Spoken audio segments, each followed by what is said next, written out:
Everybody, I'm going to make some opening remarks. My name is Simon Skolnik, President of NYSACC, and but the first thing I want to tell you all is the way to handle this is use the speaker view on Zoom so that you'll be looking at the actual person speaking.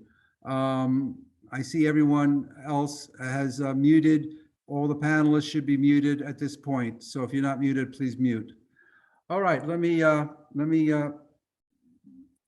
do what I was hired to do is to open up this meeting and get people excited about this conference. So just give me a moment to just to do that. And okay, I'll have to do it this way.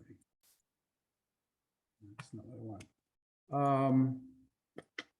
All things are always slow to start, and here we go.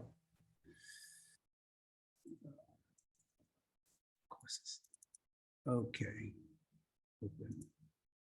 Okay. Good afternoon, everyone, and welcome to the 50th anniversary NYSACC Conference on the Environment. My name is Simon Skolnik, the president of the New York State Association of Conservation Commissions that represents over 225 municipalities throughout the state. The conference this year was put together by our board of directors. These are the people who deserve the credit if we've provided you with a valuable experience. With fingers crossed, this being such a technical event, I think we will. Our conference theme this year is the study of the environmental ballot measure before voters on Election Day, November 8th. The ballot measure, and please remember to turn it over in the booth, that's the main message everyone is saying, reads as follows. To address and combat the impact of climate change and damage to the environment, the Clean Air, Clean Water, and Green Jobs Environmental Bond Act of 2022 authorizes the sale of state bonds up to $4.2 billion to fund environmental protection, natural restoration, resiliency, and clean energy projects. 35% of the total funding is directed to disadvantaged communities, those most harmed by pollution. This requirement is similar to the provision included in the landmark 2019 Climate Leadership and Community Protection Act. That's not many words to cover the expenditure of so much money. So how will this conference address the broad scope of the act? Over the course of this afternoon, attendees, mostly meaning volunteers appointed by the municipalities or counties, to give sound recommendations on land use or energy issues that we hope will lead to good policy, are here simply to learn. Our conference planning group has taken the proposed Bond Act and broken it down into identifiable chunks that will be discussed in detail within our workshops, allowing you time for Q&A. And to what purpose will that be? I could be mercenary and say that we are here to learn how we can bring back some of that $4.2 million to our communities. But make no mistake, and we are here for that, but funding is only a means, not an end. Why we created this conference and have invited you to come to a virtual computer created world called GatherTown is to figure out how we as a state can use existing funding and potential future funding to undo the harm we've done to our planet and start its slow, very slow recovery. Each of our workshops will have extremely talented panelists drilling deeply into the issues that the Bond Act is intended to cover. And we've brought together today an unusual mix of panelists. There will be those whose purpose is to strongly advocate for voters to come out and approve this Bond Act so that the state and its home rule local partners can attain that elusive good policy and turn that into green jobs and protection of basic rights for clean air and clean water in an equitable manner. Sitting next to them will be panelists who will simply talk about what's happening to our state from the perspective of best environmental practices and what we can do to change a very bad climate trajectory into something that will allow us to continue as a livable society. Changed in ways not yet imagined, but hopefully in ways that will bring us together, not push us apart. I'd like to speak to all the panelists directly. When I say this, know your audience.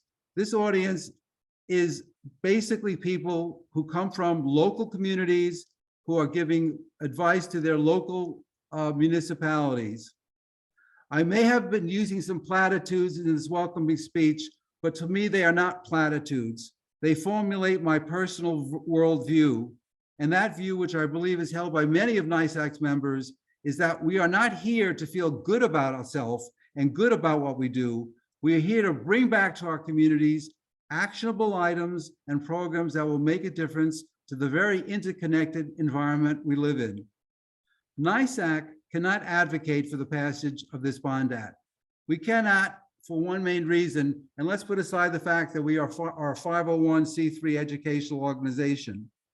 Our members are part of their local government, and we cannot speak for our counties, cities, towns, and villages, either as individuals or even as an advocacy group or as an advisory group.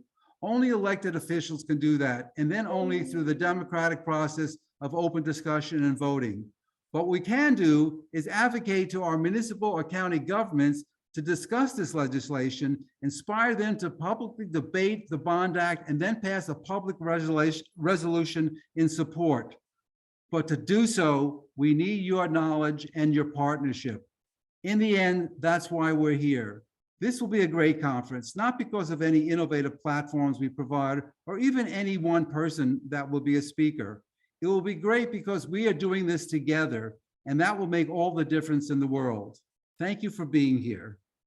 So that concludes my opening remarks, but I have to, at the same time, do some business because of the fact that we are on a hybrid platform. But before I even do that, I really want to do one other thing. I must acknowledge one particular government agency, the New York State Department of Conservation, who not only is represented today by its commissioner, Basil Seggos, but has 7 top-level panelists who will sit on many of our workshops and who could run their own workshops alone. In full disclosure, NYSACC was founded by the DEC in 1972, not 1971, as we thought at our 50th anniversary conference last year. So that was our 49th anniversary conference. This, in fact, is our 50th. I also want to thank President and CEO Marina Coleman of the Environmental Facilities Corporation for joining the conference. The EFC has provided billions of dollars over the past decades to fund essential projects to promote environmental quality. Our planning group naturally wanted her to sit with others in the open plenary panel, but she insisted she wanted to be a panelist on the water agriculture workshop, which would afford her more of an opportunity to connect her organization with our local advisory councils. So bravo, Maureen, for doing that. For all the workshops, but by the way, and this is where I'm going to start getting into the nitty-gritty of the way that you're going to view the workshops. For all the workshops, as an attendee, please go to speaker mode because we're running this in a semi-webinar format. So your screens, your mics are off, your cameras are off. So I just would like you to see the speaker.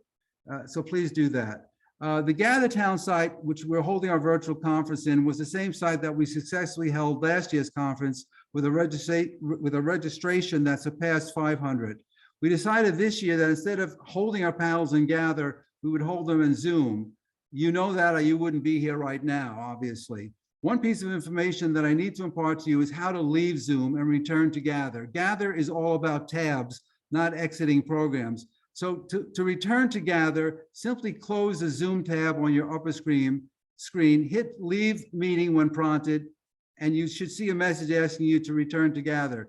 If it doesn't work as advertised. If you want to join the Zoom, just click X on your keyboard and it'll bring up a link to join the Zoom call. Well, exactly. But I caution you, sometimes technology doesn't always do what it's supposed to do. And the worst case scenario is that you'll be basically kicked out of Gather, which is an inconvenience, and we apologize. We hope that that won't happen. Simply just go back, use the URL that you used to enter, and you'll be in Gather within a few moments. At this point, I think I've run out of all the issues that we need to discuss about using Gather. I think all those things what explained to most of you sitting there. If you have any questions, of course, there are people with tech signs and staff signs. Go to them for help. At this point, it's my pleasure to introduce Assemblyman Steve Otis from District 91, which represents the Long Island coastal communities in Westchester County, who will moderate the opening plenary panel. I've known Steve for 30 years when he was the chair of the City of Rye Conservation Commission. Steve's full bio, like all our panelists, is located on our conference website, nysacc.net, which I urge you to read. Steve, the virtual floor is yours. Thank you, Simon. And for everyone on the conference, we have a great opening panel and a great opening speaker with Commissioner Basil Seggos of DEC. The commissioner has been commissioner since 2015, which is a healthy stretch and a lot of work. And I'll just say this, that DEC is a very important state agency in normal times. But in recent years, the work and the responsibilities of DEC have expanded under the commissioner's leadership, with all that's going on with the Climate Action Council, of which the commissioner is a co-chair, and all the other climate change responsibilities. DEC has its hands full, but it has been doing a great job. Commissioner, thank you for kicking off our conference and for all your great work with the agency and your long lifetime commitment to these issues, even before coming to DEC. The floor is yours. Assemblyman, thanks. Can you all hear me? Great. Great to be aboard with you. And Steve, thanks for your great partnership and friendship over the years. You mentioned my tenure. It has been a long one. For better or worse, been at this desk for quite a while. And I feel like I've got easily the best job in the state, one of the most important agencies in the state. Often unheralded, usually in the middle of everything. But we're trying to find that balance, obviously, and moving the ball forward. But we couldn't do everything we do, honestly, without a partnership with the legislature, and you in particular, being such a strong supporter of our mission, all the work we have to do, finding the money to get all of our programs accomplished. And you've just been a great friend over the years to this agency, and I want to thank you specifically for that. So I tip my hat to you, Steve. And of course, to Simon and everybody else on, see my old chief of staff, Julie Tighe, with us as well. Julie, hello, all friends. It's great to be aboard with you. Happy 50th. We had our 50th 2 years ago at DEC. Chance to look back 50 years at all of our accomplishments, but also sort of as I discussed at the time, it was a chance to look forward 50 years as well. What do we want New York to look like in 50 years? How do we address all the things that hadn't been addressed over the decades? And with all the great gains we've made, obviously there's still so much work to be done in New York, and so much work to be done nationally, globally, as we know, weather and climate change, toxins, pollutants, emerging contaminants. It just doesn't respect boundaries, and those things are sort of I wouldn't say a new element to DEC, but the pace at which we need to work now is so much greater. So I think we all understand the issues that we're confronting as a world. I am not a sky is falling person, but I think it's important to recognize just how significant the burden is that we are all facing collectively. This summer in particular, massive flooding in Pakistan, droughts in the Southwest, desert Southwest. Hurricane just blew through Florida, of course, and took many lives, which folks are saying is due in part to the issue of climate change in the warming Gulf waters. So we see all this around us, and we have seen it here in New York. We saw it here last summer with two hurricanes that came through. One hit the upstate, one came through New York City, and of course your district, Steve, and the damage done downstate from Hurricane Ida gave us all a pause, of course, as we began to pull out of the wreckage and start to do some rebuilding downstate. So we are at this moment right now. I think where we as a state, as a collection of actors here, have done an enormous amount of work over the last 50 years to address the challenges in front of us. But we really see what's happening now at the global level to be, and I hate to use the word an existential issue, but it certainly is. We're confronting forces that are much greater than one state can handle.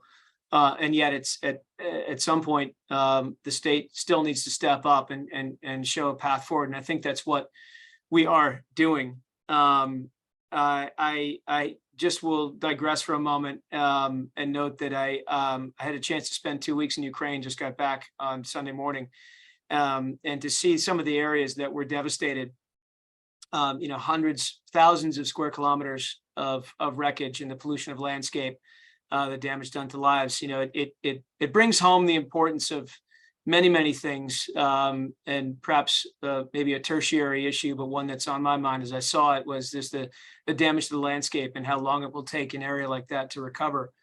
We fortunately don't have that in New York, of course, but we still have issues like that we need to prepare the state for.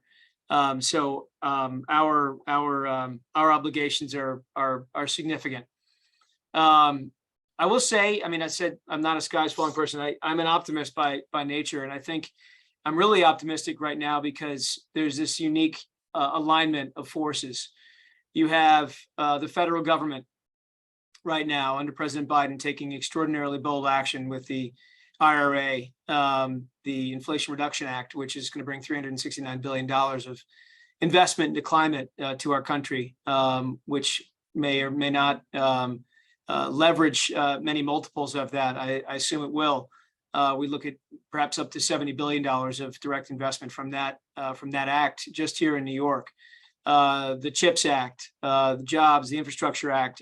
We are right now at the golden age of federal investment in the environment. And perhaps 5-6 months ago, we wouldn't have said that, but really hats off to our own senior senator and of course the president for making sure that happened. True game-changing moment for all of us. You have technology right now being developed and now brought to scale at cost, which can help us meet this crisis. You think about renewable energy, you think about the efficiencies that can be gained through the various technologies. You've got Wall Street making investments. You have local government, of course, stepping up.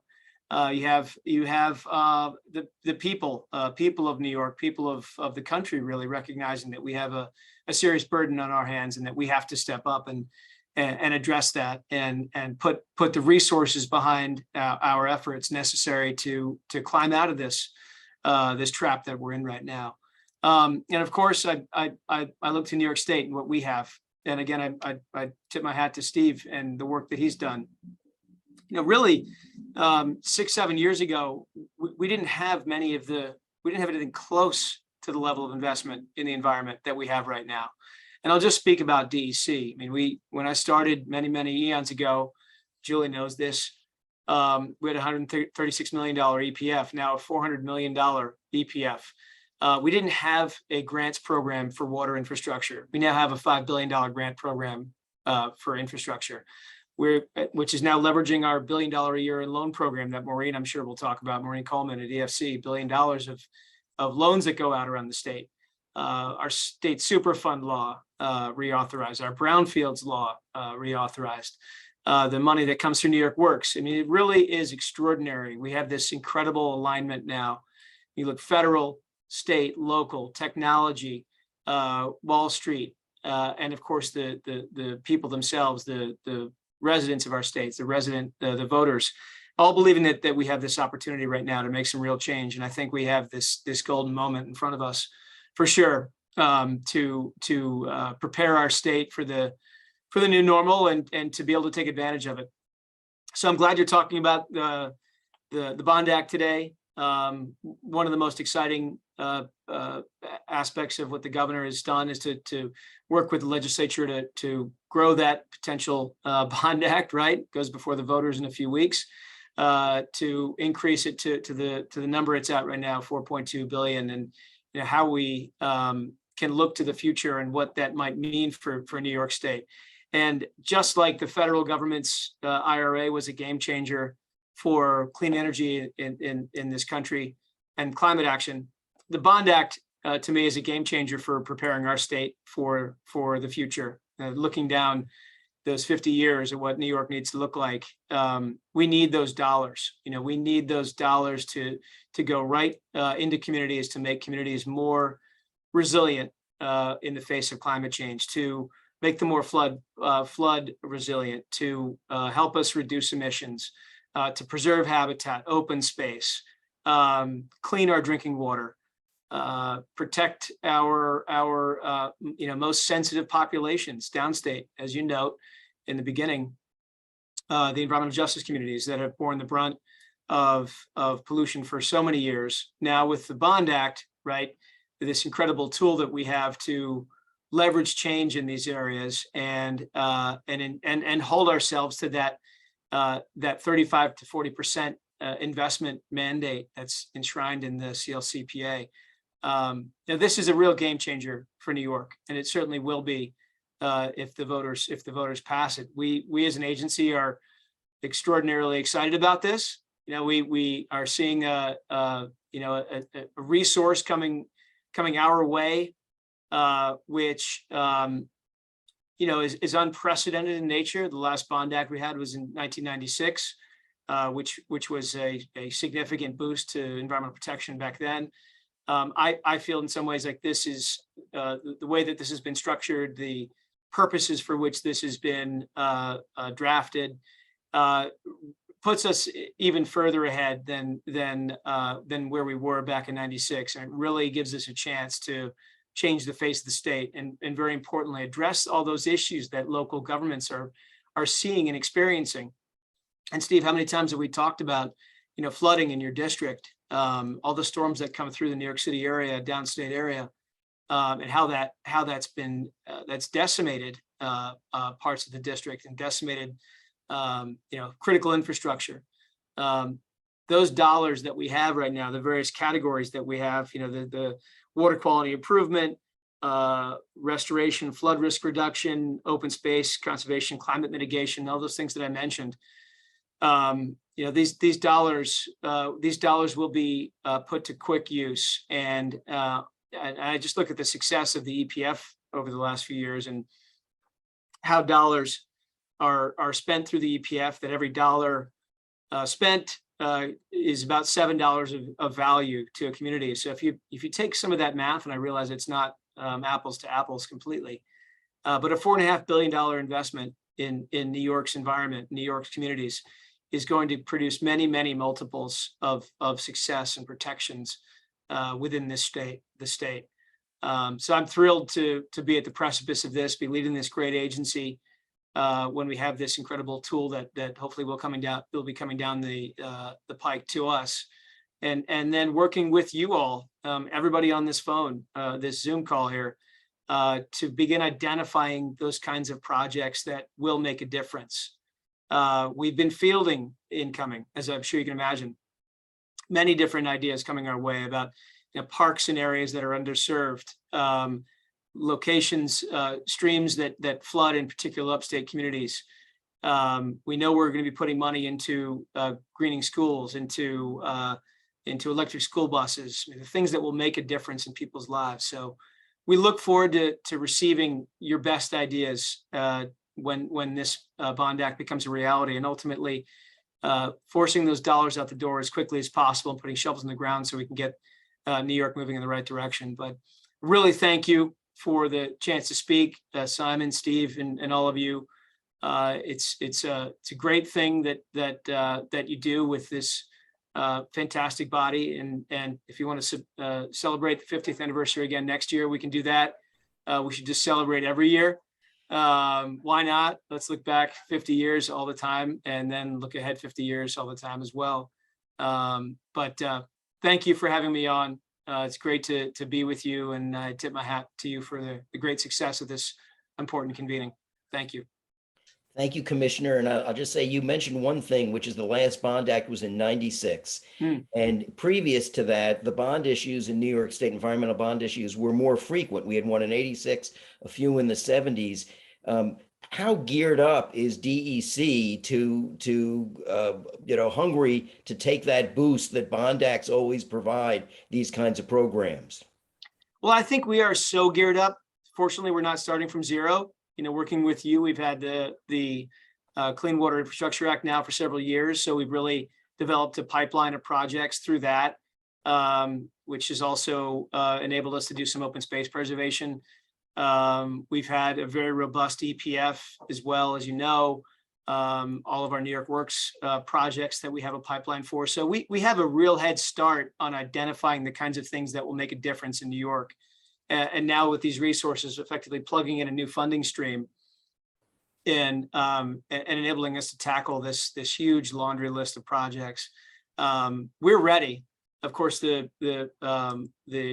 multiple agencies are invested in this. It's not just DEC. We're working closely with DOT on how to better help them develop their roads, bridges, culverts, working with NYSERDA on the schools front, working very closely with OGS on the development of our open spaces and how we can do that more effectively using them as a contractor. So we're ready. We're ready, Steve, and really, really excited about this. And I think like we are excited, but we also feel the burden of something coming that we're going to need to staff up for. And I look forward to seeing the Bond Act pass and ultimately being able to bolster our agency's abilities. Commissioner, thank you for joining us and kicking off our conference and for all the great work that you and your team at DEC does day in and day out. Thrilled to see you, and we'll see you soon in Albany as we tackle these things and keep up the good work. Thanks, Steve. Good luck, everyone. Appreciate it. Take care, Commissioner. Bye. We are now going to move to our panel for our overview of the conference and the Bond Act, and I'm going to give very brief introductions to Marina O'Donnell, who is the Political and Legislative Director of Operating Engineers, strong background in the labor movement, and she's gonna kick us off. But I'm also going to right now also introduce, following Marina will be Ned Sullivan, who is the president, longtime president since 1999 of Scenic Hudson. And Scenic Hudson, as you're all aware, is recognized nationally for their work in regional planning, opposing pollution, cleaning up the Hudson, and really planning that is so important for their region of the Hudson Valley. But they are a model for the whole country. We're thrilled to have Ned. And then the third person on our panel is Julie Tighe, who is the president of the League of Conservation Voters and has done a great job there, very key in lobbying with the League for the Climate Leadership Act that we passed in 2019. But Julie had a great career as part of the leadership team at DEC for over a decade. She is an all-star. This is an all-star panel. And I'm going to go to Marina, who's going to lead off and give a perspective from the labor movement about the Bond Act. And Marina, welcome aboard. Thank you very much, Steve. I really appreciate the opportunity to be here today. And thank you, Simon, and all of you for inviting me. This is great. Like you said, my name is Marina O'Donnell. I am the political director of the Operating Engineers Northeast region. I cover Maine to Pennsylvania, but spend most of my focus in New York State. The New York State Conference of Operating Engineers is made up of 12 local unions and 30,000 members statewide. We're heavy equipment operators, crane operators, and stationary engineers powering large hospitals and facilities. We build roads, we build bridges, and all types of infrastructure. We build offshore wind farms and various types of energy projects. The Bond Act is a unique campaign that has really brought different groups together. When labor, business, and environmentalists and government come together, this must be something special. I cannot stress how I think this is important that all these groups have come together and really have gotten on the same page to do this for New York State. There has to be like a reason for, doing all of this together. It means that we're all doing something right, I think. And I think the legislation that follows that allows for the Bond Act to be put on the ballot this year really takes into account all of these important constituencies and try to do what is best for the state and for our families. So obviously I'm here going to talk about mostly like the labor perspective on this. And I can't tell you how important this is for labor. Not only is it for unions and, in my constituency, but, all across the state, this can create a massive amount of work and jobs in different industries as well. So the New York State Bond Act, if approved by voters on November 8th, will be a game changer for New York State. Not only will it rebuild old infrastructure that affects clean water, the environment, and more, it will create good paying jobs all throughout the state. New York would make critical updates to water sewer lines, replace lead pipes, and maintain water treatment plants to ensure that our drinking water is safe and clean. The bond actor would support nearly 100,000 local jobs. That work makes New York better for you and your families, better for me and my kids, but also work for a lot of my members. The legislation that was passed to allow the Bond Act on the ballot made sure that these jobs were created by the Bond Act would be good paying jobs. The legislation requires that contractors that do this work are required to pay prevailing wages. That is and a lot of you may not necessarily know what that means, but it's a number that is set by the New York State Department of Labor for each region. That means that people working on a job in the North Country or Long Island can afford to live in these communities. We work, we live, we participate in our communities wherever we are, whether that is New York City or Buffalo. It also means that contractors won't run a race to the bottom, bringing in low skilled and low paid workers to get the pittance of New York and to go then spend their money in Tennessee or out of state. We see a lot of, projects that don't have prevailing wage attached to it. Doesn't create a clear and level playing field for good contractors. You get a lot of contractors coming in from out of state. And while the state will often say that we've created economic development with these programs, a lot of times if you don't, add the prevailing wage to them, that really you're getting contractors and workers coming from different states. So they'll come in and do the work, cash their paychecks and then go back home and spend their money, which is not something we want to do here. So, and it's a good thing that we're going to keep workers here. There's study after study that has shown that prevailing wage jobs ultimately support good wages and benefits. Research consistently shows that construction prevailing wage laws help in various ways, but not limited to blue collar workers earning middle class incomes. It also means a larger number of workers and have health insurance and coverage and pension plans.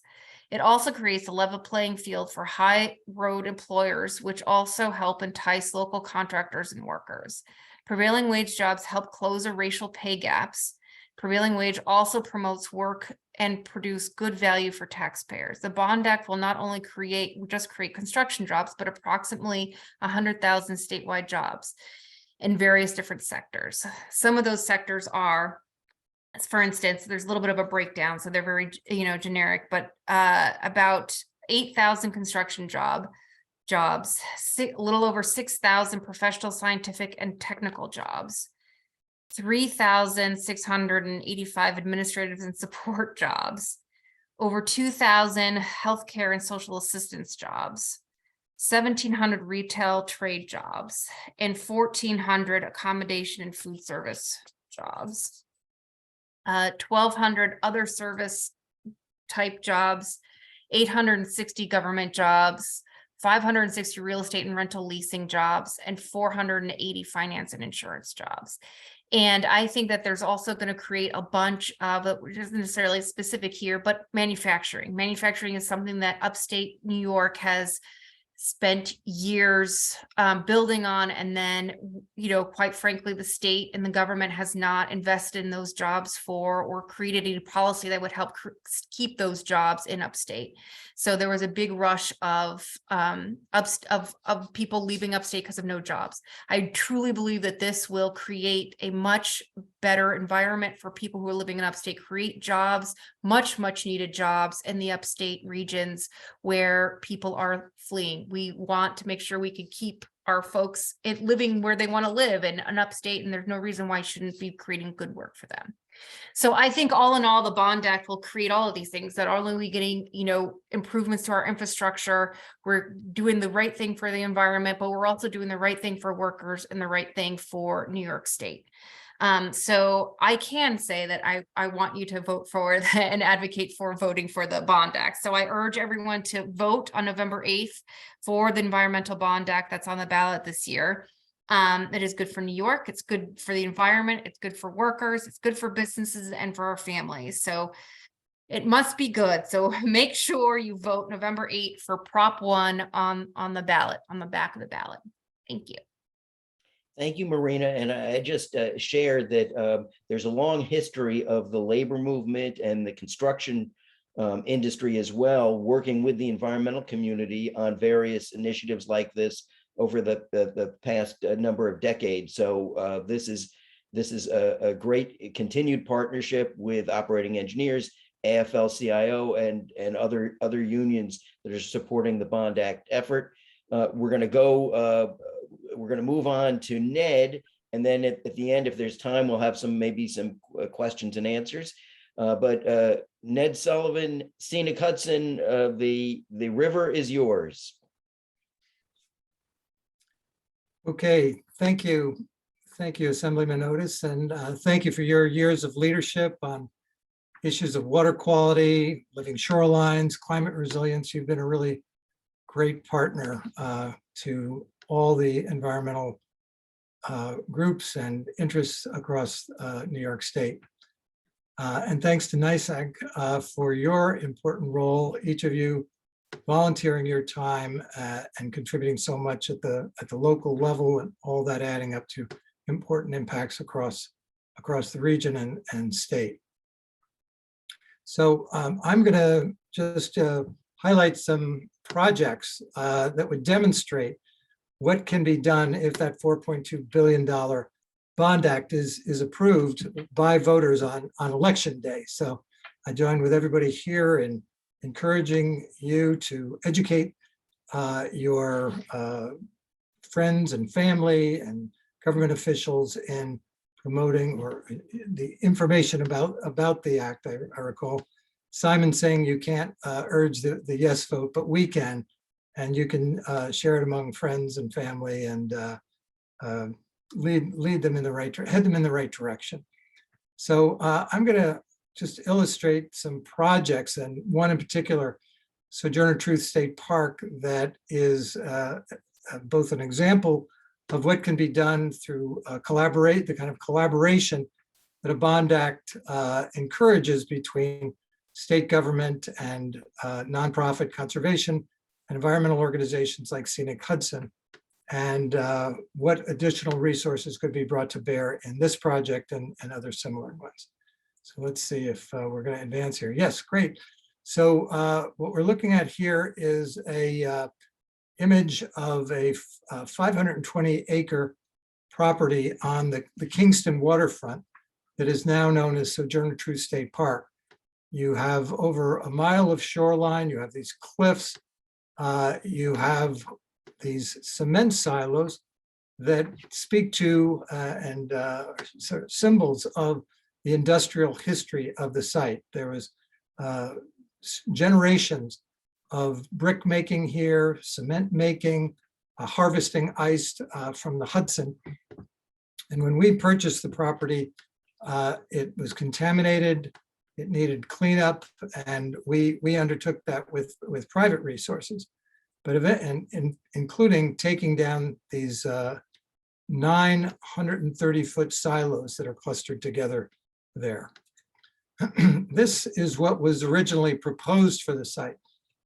Some 1,600 units of housing splayed across the waterfront that would have destroyed important natural resources and made the shorelines accessible only to the residents of the community envisioned here. This was actually never advanced by the developer, partially because there was significant community opposition, but also because they never found that the conditions were appropriate for them to undertake the project.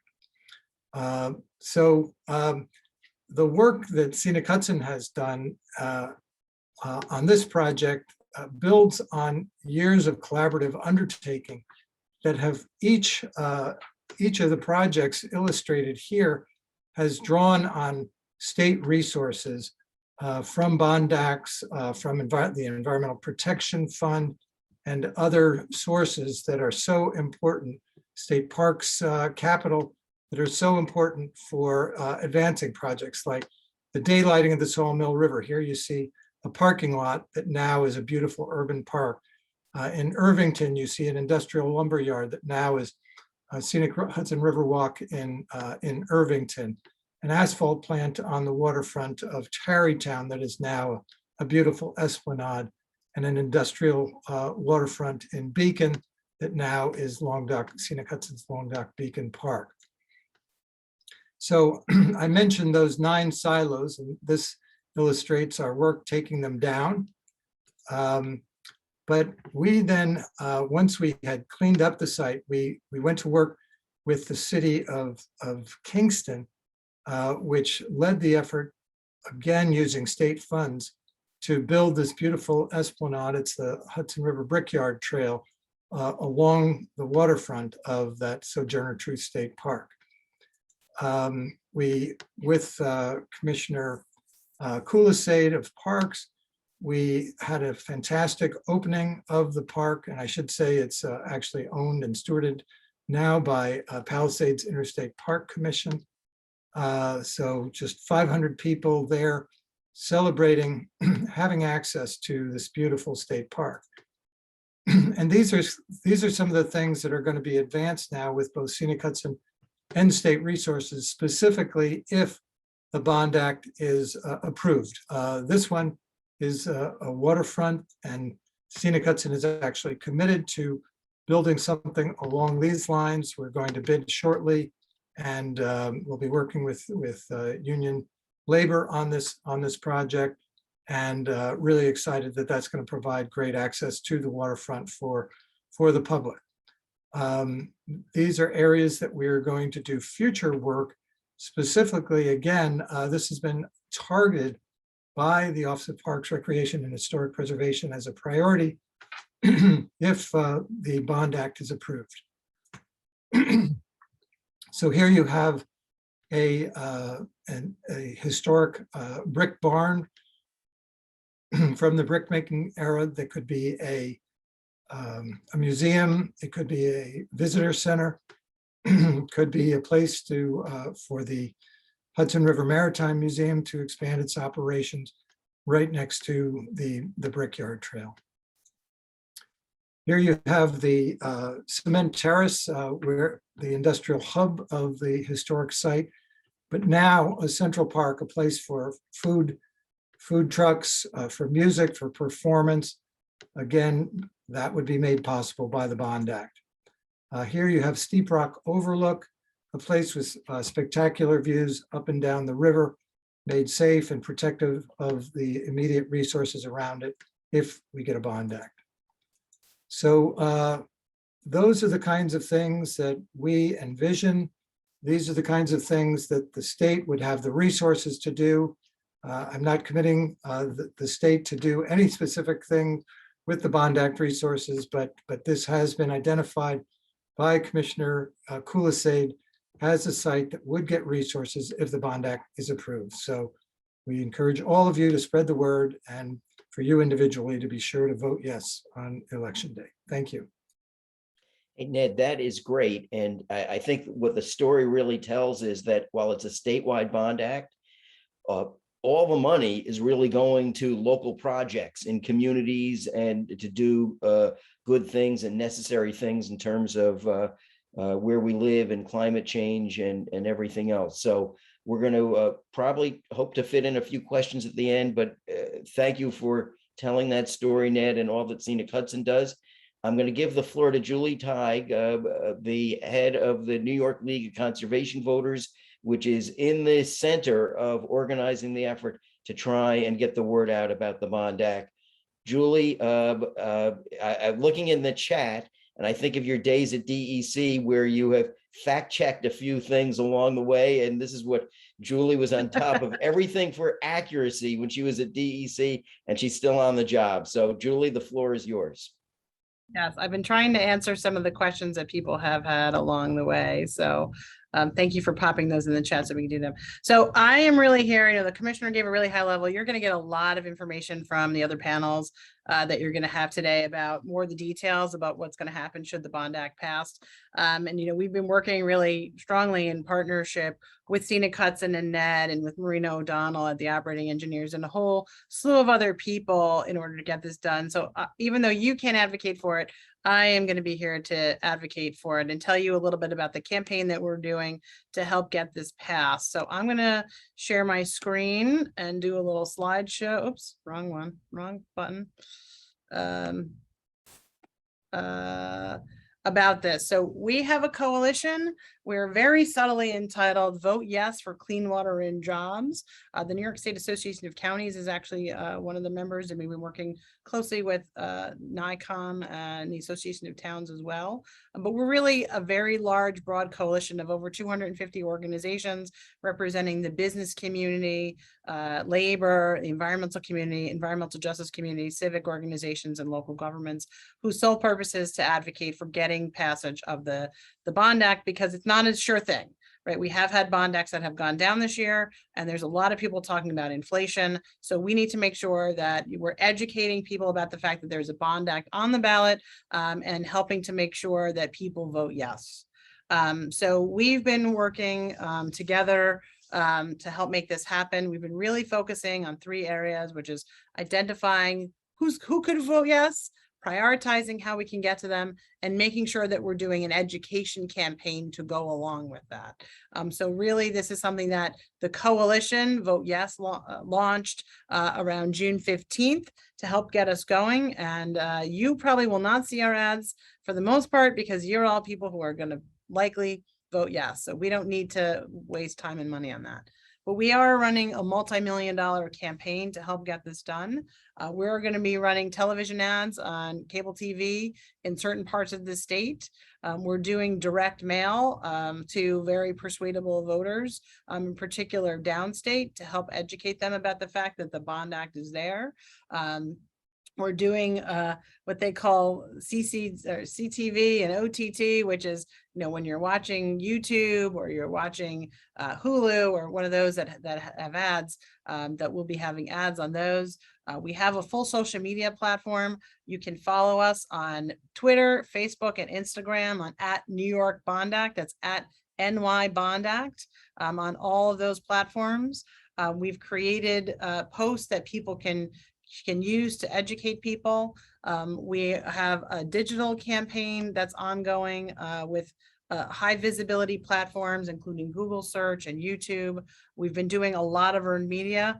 I've been in the press, Ned has been in the press, labor has been in the press. We're trying to get to as many news outlets as we can and create opportunities. There will be upcoming press events to highlight this in the 2 weeks leading up to the election. Since while I want people to vote early, as the New York League of Conservation voters, most people still vote on Election Day on November 8th.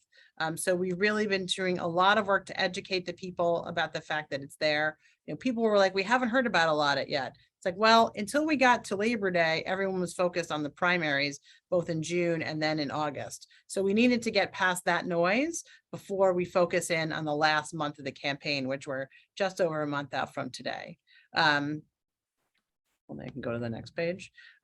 So we have created informational cards to distribute to people at various events. We do have yard signs and window signs. You'll notice I have mine here conveniently in my office on the wall, so that I can have it in my screenshot when I'm on these pages. So if people are interested in any of those materials in your non-government capacities, you are welcome to reach out to my organization or the Nature Conservancy or almost any one of the organizations that are part of the coalition, and we can help you get that information. If you go to the Vote Yes for Clean Water and Jobs Coalition website, you can get more information about that. We do have, as I said, a lot of TV that's going, or a lot of media that's out there, including in the Times Union and the Daily News and Crain's New York. We're talking about it on the radio. We want to make sure people keep talking about it so that we encourage people to vote yes. Again, I'm going to stop sharing. we want to make sure that people are educated. And so if you have a community group that's having a meeting that you think it would be valuable to have someone speak about the Bond Act, let us know. We can certainly provide speakers for that. We do have our palm cards are in fact bilingual. On one side, they're in English. On the other side, they're in Spanish.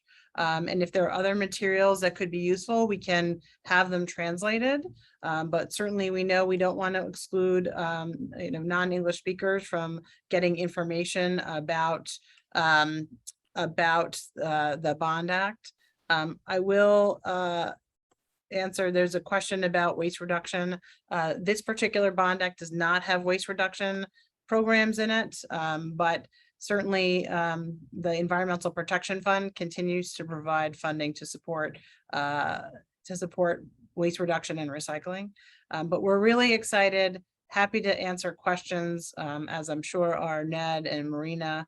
But we have been working together collaboratively. And thank you to those communities that have passed resolutions in support. Just this week, Westchester County passed a resolution in support of the Bond Act. So we're really excited about that. I will find a link and drop that for you. Thank you, Julie. And Julie also performed the task of actually speaking and answering questions in the chat at the same time. Not an easy task. So good job. I'm going to go to Marina and Ned for a quick question. Marina, first you in the labor community, and then Ned in terms of regional environmental groups. How do you think we're doing so far in people being aware that the Bond Act is there, the message getting out in the folks that you're interacting with? Marina, why don't you go first? Well, I really agree kind of with what Julie was saying, is that we were really focused on, primary day and all that stuff, but now we're really working on general election stuff. And I will say to you that we are, getting it out there. Whenever we talk about it with our members, they are super excited about it and they think that this is great. It is so refreshing for me to be able to talk about, something that'll create work for them rather than, elected officials, because you never know how that's going to go, right? So I think it's really starting to take shape. That obviously the AFL-CIO has also been, starting to spread the word on it and all of their priority races. So we're all, whether it's the building trades, the operating engineers, specific, affiliates, and the AFL, it's all really starting to gear up and to get the word out there to members. And Ned, for all the folks that you deal with statewide and in the Hudson Valley, how is the word getting out? Where do you feel we are? Yeah, I agree that I think we all held our fire until after Labor Day, but now we're off to the races. I love the lawn signs. We have I've been distributing them around the Mid-Hudson Valley. And Scenic Hudson has been putting out e-blasts, and I've been writing letters on this. We have a press conference taking shape in both in the middle of the month of October and then November 1st on the Westchester waterfront. So I think the word is spreading, the enthusiasm is spreading, and I hope everybody on this call does something to share the news and the excitement and the importance of voting yes in the appropriate context. If I can just add to that too, we've done polling. Sienna did a poll and it showed that 55% of voters were in favor of it. Our coalition polling shows the support to be stronger.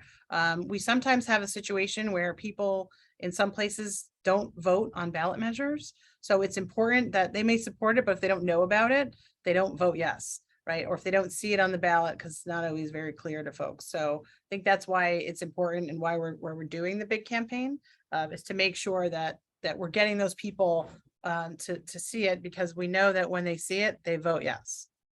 We saw in the chat. Can I also add something to that too? It's also like, it's on the back of the ballot, so you have to flip it over. So I think that also adds another technical, like, people are going like, oh, I voted for everyone I like on the front of the ballot. You have to like flip it over to know that they're, it is there.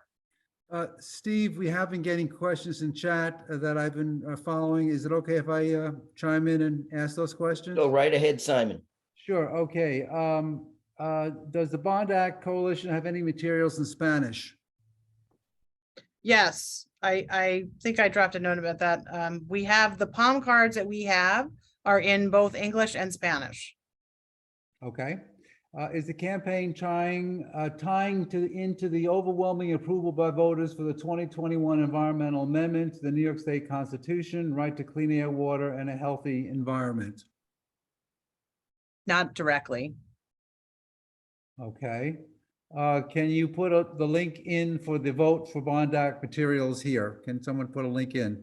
Peter McCart did earlier. Okay, thank you, Peter.